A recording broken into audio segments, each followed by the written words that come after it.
ప్రభునందు ప్రియులారా, ప్రభువు నామమున మీకు వందనములు.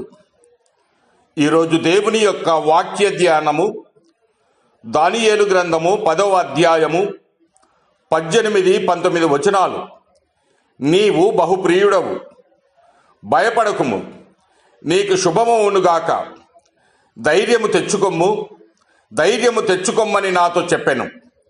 దేవుడు ఈ మాటలు దీవించి ఆశీర్వదించునుగాక.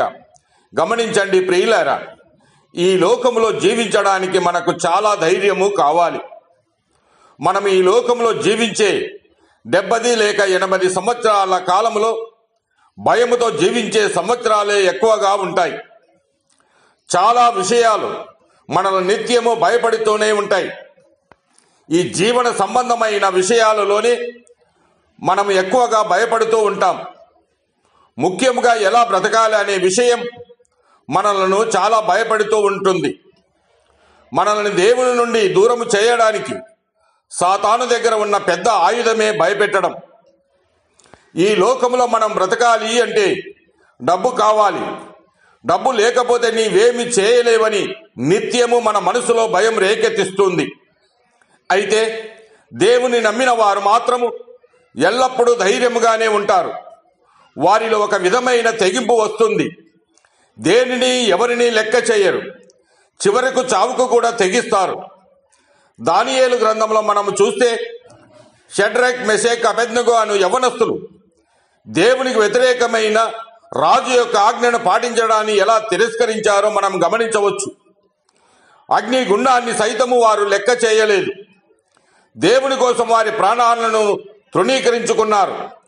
దేవుని కోసం నిలబడడం కన్నా వారు జీవించడం ముఖ్యము కాదనుకొని వారి ప్రాణాలను ఇవ్వడానికి సిద్ధపడ్డారు.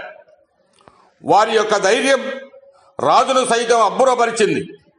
ఆ దేశమంతటా యెహోవా యొక్క నామము గణపరచబడడానికి కారణమయ్యింది. వారు యెహోవా యందు భయభక్తులు కలిగి ఉన్నారు కాబట్టి వారు అంత ధైర్యము చూపించగలిగారు. యెహోవా యందు భయభక్తులు కలిగి ఉండుట బహుధైర్యము పుట్టించినని దేవుని వాక్యము సెలవిస్తూ ఉన్నది. ఈ లోకంలో జీవించేటప్పుడు మనము కూడా ధైర్యము కలిగి ఉండాలంటే దేవుని యందు భయభక్తులు కలిగి జీవించాలి.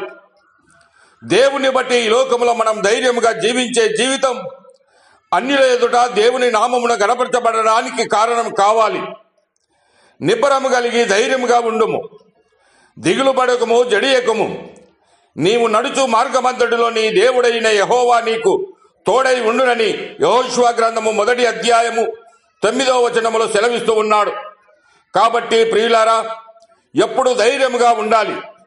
ఈ దినము నుండి మనము దేవుని యందు భయభక్తులతో ఉండి ఏ విషయములోను భయపడకుండా దేవుడు మనకు ఉన్నాడని ధైర్యముతో ముందుకు సాగుదాం. దేవుడు మిమ్మల్ని దీవించి ఆశీర్వదించునుగాక.